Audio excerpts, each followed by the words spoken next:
কোরবানির চামড়ায় ভরপুর নাটোরের ১.৫ শতাধিক আড়ত। ৩৩টি জেলার লবণযুক্ত চামড়া সরকারের বেঁধে দেয়া দামে কিনছেন ট্যানারি মালিকরা।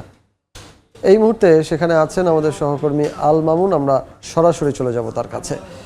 মামুন,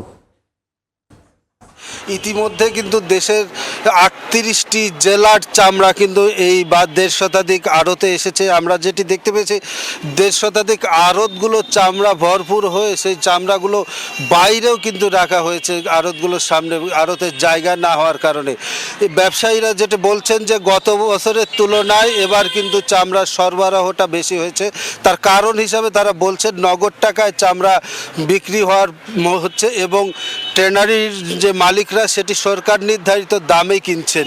এখানে আজ সকালে দুটি ট্যানারি মালিকের সঙ্গে কথা হয়েছে আমার, তারা যেটা বলছেন সরকার নির্ধারিত যে দাম ৫০ থেকে ৫৫ টাকা ফুট যে গরুর চামড়া রয়েছে সেই চামড়া কিন্তু তারা সেই দামে কিনছেন।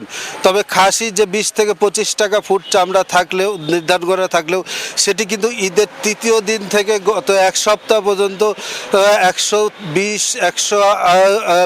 টাকা পর্যন্ত সেই খাসির চামড়া বিক্রি হয়েছে। তবে আজকে শুক্রবার যেটি দেখছি খাসির চামড়া বিক্রি হচ্ছে ৭০ থেকে ৮০ টাকায়।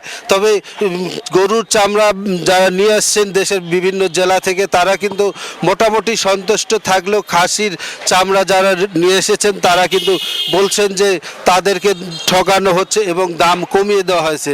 তো এই খাসির চামড়ার দাম কমিয়ে দেওয়ার বিষয়ে ট্যানারি মালিকদের যেটি জিজ্ঞেস করে জানতে চেয়েছি, তারা সেটি বলছে যে শুধুমাত্র চীন নির্ভরতা হওয়ার কারণে কিন্তু খাসির চামড়া বিক্রির কিন্তু পাচ্ছে না, তারা বিক্রি করতে না পারার কারণে কিন্তু দাম এই খাসির দাম তারা দিতে পারছে না। তবে একটি বিষয় যেটি আমরা বলতে পারি যে নাটোরের যে বাজার সেই বাজারটা বরাবরই কিন্তু সরকার নির্ধারিত দামে এবং অন্য জেলার চেয়ে অতিরিক্ত দামে চামড়া বিক্রি হয়ে থাকে। এই কারণে কিন্তু বিভিন্ন জেলার ব্যবসায়ীরা দ্রুত এই চামড়াগুলো এখানে আনেন এবং বিক্রি হন। আজ পর্যন্ত যেটি বলা যাচ্ছে ঈদের ১০ দিনের মাথায় পর্যন্ত ২ লাখ চামড়া এসেছে গরুর এবং খাসির চামড়া এসেছে প্রায় ৮০,০০০ বলে ব্যবসায়ীরা যারা। তবে একটি বিষয় যেটি বলে আরও ২০ দিন এই হাট চলবে। এই হাটে ৪.৫ থেকে ৫ লাখ পিস গরুর চামড়া সরবরাহের সম্ভাবনা রয়েছে। এই ছিল আমার কাছে নাটোর চামড়া বাজারের সর্বশেষ। নাটোর থেকে আমাদের সঙ্গে যুক্ত হয়েছিলেন সহকর্মী আল মামুন।